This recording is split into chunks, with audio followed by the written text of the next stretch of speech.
Hey, good morning, friends. Mark Holmes here, and as always, thank you guys for watching, commenting, subscribing, and being part of the Joe Boo Sports Report. Without you guys, it don't work without you guys, man. So, happy Sunday. Congratulations to the DC Defenders getting the second win and throwing the first double pass in XFL history. So they're rocking and rolling, and I got to tell you, I'm kind of glad I wasn't at that game yesterday because it was cold yesterday. And that's going to be the thing that they're going to be fighting up here, between New York and D.C. is the weather's a little bit colder for some of these games. But I'm interested to see how the viewership and how the attendance was at week number 2 of the games and things. So here we are, a little over a week away from the beginning of of tagging players. The key thing right now that's going on, and we're hearing some more little tad bits of information about the collective bargaining agreement, which case I think is going to be passed by the Players Association. Zeke Elliott, we know that he had gotten his team had signed him to his 5th-year option, and he wasn't satisfied with that in his 4-year deal and held out. Well, now they've got another little tad bit in here to help those players that have outperformed, that were having the 5th-year option, and that's first-round guys. If you go to 2 Pro Bowls, then you will actually get the franchise tag price for your position.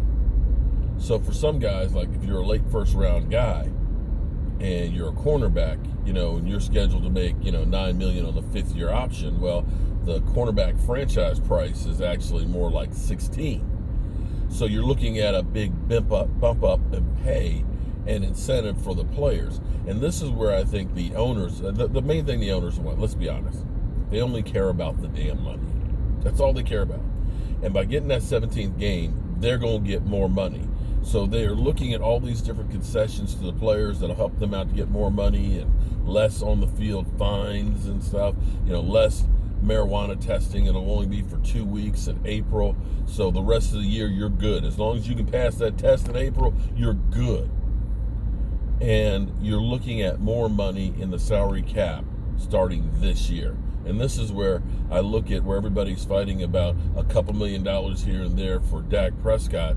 It's going to be a moot point because the salary cap is about to explode like it has never before for a multitude of reasons. This collective bargaining agreement is going to bring in, on average, about $15 million more a year on the salary cap by itself. They're going to, of course, like always, a percentage of the gross revenues for the league goes to the players. Understand that gambling, you see all the gambling shows on TV right now that are going on. Understand that Jerry Jones is building a casino in Arkansas. You got Dan Snyder talking about having slots in their new stadium when they get it built. That's another source of revenue. Another source is the television contract is about to be redone. And with the numbers going through the roof, NFL ain't going anywhere. And somebody's going to be paying to stream the games. That will be another one. I guarantee you within 2 years, the salary cap's going to be about $250 million. You watch. But then again, I don't know anything. I'm just a guy with a day job and a voodoo doll. So the Cowboys have to decide if they want to hold on to some of their free agents. We have 26, which sounds like a lot. You think that, oh my God, we got more free agents than anybody else. Well, normal rules don't apply when it comes to the Dallas Cowboys, okay? Because we look at the Dallas Cowboys differently than anybody else. You can't pay Dak Prescott because you can't sign anybody else and keep players around Dak Prescott. That's what we hear. Because we have 26 free agents. Well, that's true. But we do have, I understand the argument. But we do have 5th most amount of money in the NFL right now. And at $77 million. How come that rule or that concept doesn't apply to, say, Kansas City? Because Kansas City, I get it. Kansas City just won the Super Bowl. So, I know all arguments are aside on that because Kansas City just won the Super Bowl. But if they are trying to continue to be able to win the Super Bowl, then they have to sign their quarterback, right? And I'm not saying that Dak Prescott is Pat Mahomes. Pat Mahomes, everybody's talking about $40+ million, and deservingly so. But how come they don't say that maybe he should take a team-friendly deal? We hear that Dak Prescott makes money in endorsements. Well, we know he's already been doing State Farm commercials, and I can guarantee you, being Super Bowl champion, having that baby face and Kermit the Frog voice, that he's going to be getting a lot of endorsements too, right? Just follow me here for a second. Because as we have 26 free agents on the Dallas Cowboys, Kansas City has 27. 27 free agents that they have to pay. And on top of it, as opposed to the Dallas Cowboys that have $77 million, Kansas City only has 13. So let me say this again. Kansas City has 27 guys that can walk, that aren't under contract right now. That's 27 people that you have to either re-sign or replace on your roster as a Super Bowl champion, which means they're going to be in demand. Right?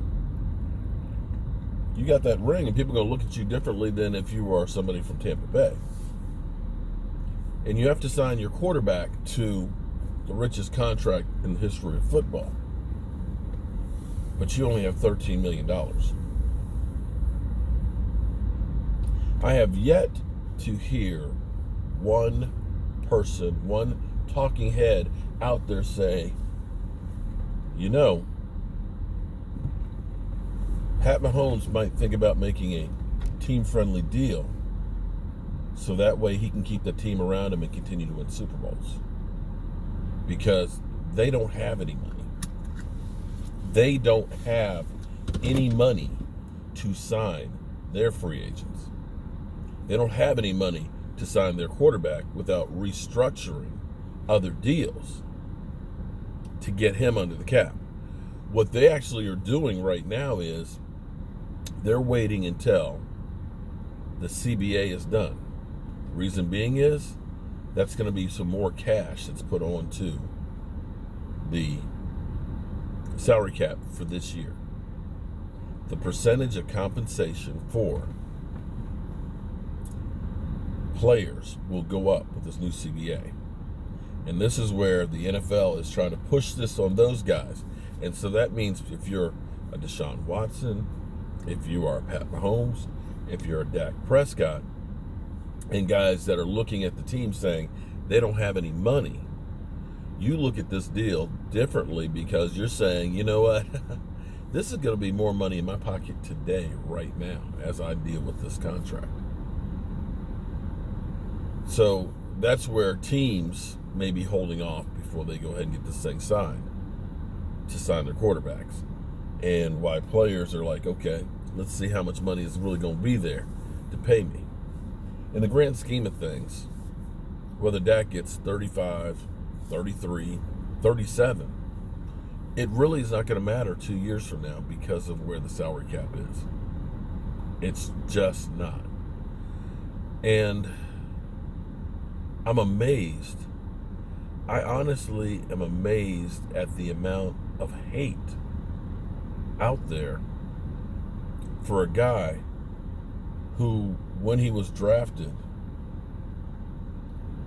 was never thought of being more than a backup at best, who is now talked about being with the top people in his draft, a guy who has more than outperformed his contract, a guy who's gotten better every year.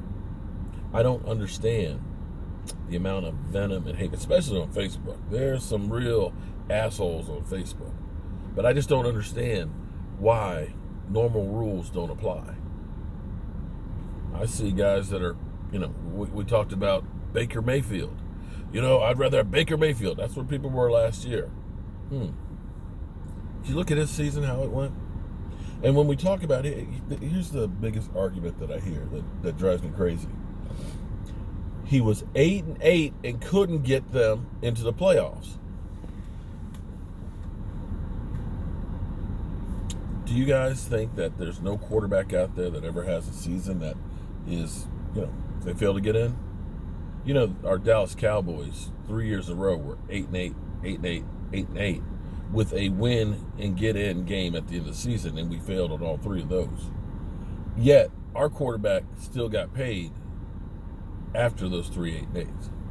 And if your logic is correct, that because the Cowboys did not make the playoffs this one season, so does that mean Drew Brees is a bum-ass quarterback? Because Drew Brees had 3 years where they were 7-9 in a row.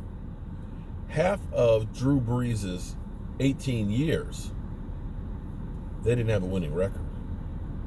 So are we looking and saying Drew Brees is a bum-ass quarterback? I know he got one Super Bowl in, 2007? Are we looking and saying that Drew Brees is a bum? Because by your guy's standards, he is.